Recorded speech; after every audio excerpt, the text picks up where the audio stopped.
আসসালামু আলাইকুম এভরিওয়ান। আমি আজকে আপনাদেরকে ঢ্যাঁড়স দিয়ে ডাল রান্না করে দেখাবো। এখানে আমি ঢ্যাঁড়সটা ধুয়ে পরিষ্কার করে নিয়েছি। আমি ছোটো টুকরা করে কেটে নিব।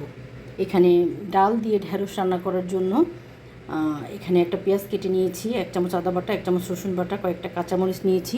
এখানে নিয়েছি 1 চামচ হলুদের গুঁড়া, 1 চামচ কাশ্মীরি লাল মরিচের গুঁড়া, 1 চামচ ধনিয়ার গুঁড়া, 1 চামচ জিরার গুঁড়া, পরিমাণ মতো লবণ নিয়েছি, ধনিয়া পাতা কুচি।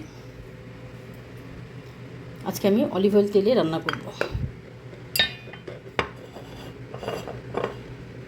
এক্সট্রা ভার্জিন অলিভ অয়েলে আমি রান্না করব।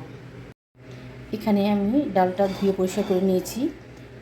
এখন এখানে দিয়ে দেবো পেঁয়াজ এবং আদা রসুন। এখানে আদা রসুন এবং পেঁয়াজটা দিয়ে দিয়েছি। এখন এখানে দিয়ে দিব সব মশলাগুলো এবং দিয়ে দিব অলিভ অয়েল তেল।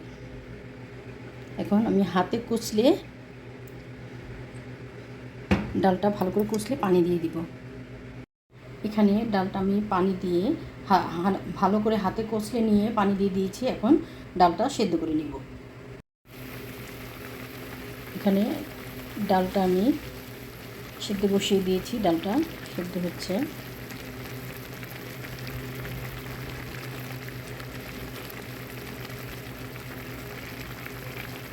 এখানে ঢ্যাঁড়সটা আমি এরকম ছোটো টুকরো করে কেটে নিয়েছি। এখানে বাগারের জন্য ছোট একটা পেঁয়াজ কেটে নিয়েছি এবং 4-5 কোষ রসুন আমি কেটে নিয়েছি। এখানে একটা ফ্রাই প্যান নিয়ে নিয়েছি। এখন এখানে কিছু অলিভ অয়েল তেল দিয়ে দিব এবং ঢ্যাঁড়সটা আমি এই অলিভ অয়েলের মধ্যে একটু ভেজে নিব। এখন ঢ্যাঁড়সটা আমি একদম অলিভ অয়েল তেলের মধ্যে ভেজে নিব ভালো করে।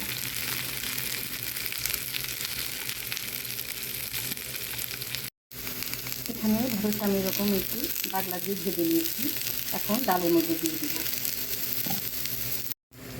এখন এখানে আমি ঢ্যাঁড়সটা দিয়ে দিব। এখন ডালে আরেকটু পানি দিয়ে দিব, দিয়ে ঢ্যাঁড়সটা একটু রান্না করে নিব। এখন ঢ্যাঁড়সে আমি একটু ফুটানো পানি দিয়ে দিয়েছি। এখন এই পর্যায়ে কাঁচামরিচটা দিয়ে দিব। এখন কাঁচামরিচটা দিয়ে দিব এবং ঢ্যাঁড়সটা সেদ্ধ হওয়া পর্যন্ত, কারণ একটু ভেজে নিয়েছি মাত্র, এটা সেদ্ধ হতে হবে। তো ঢ্যাঁড়সটা সেদ্ধ হওয়া পর্যন্ত একটু ডালটা এখন ঢ্যাঁড়সের সাথে রান্না করে দিব। এখন একটা ফ্রাই প্যান নিয়ে অলিভ অয়েল তেল দিয়ে দিব।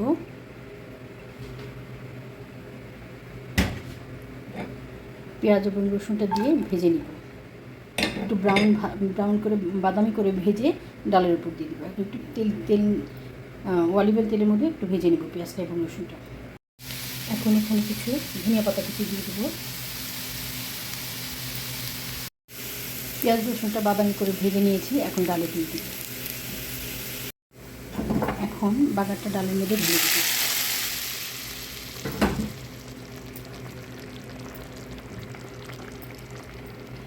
এখন ডালটা আমার কমপ্লিট হয়ে গেছে, বাগার দিয়ে দিয়েছি। এখন আমি আপনাদেরকে সার্ভ করে দেখাবো। হয়ে গেছে আমার ঢ্যাঁড়স দিয়ে ডাল রেসিপি। আমি আপনাদেরকে সার্ভ করে দেখাচ্ছি।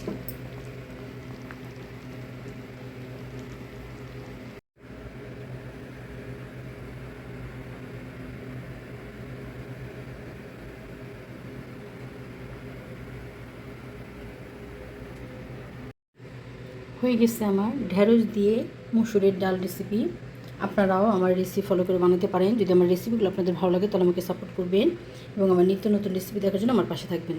যারা আমাকে সাবস্ক্রাইব করেছেন তাদেরকে অসংখ্য অসংখ্য ধন্যবাদ। আর যারা এখনও আমাকে সাবস্ক্রাইব করেনি, যদি আমার রেসিপিগুলো আপনাদের ভালো লাগে তাহলে আমাকে সাপোর্ট করবেন। আল্লাহ হাফিজ।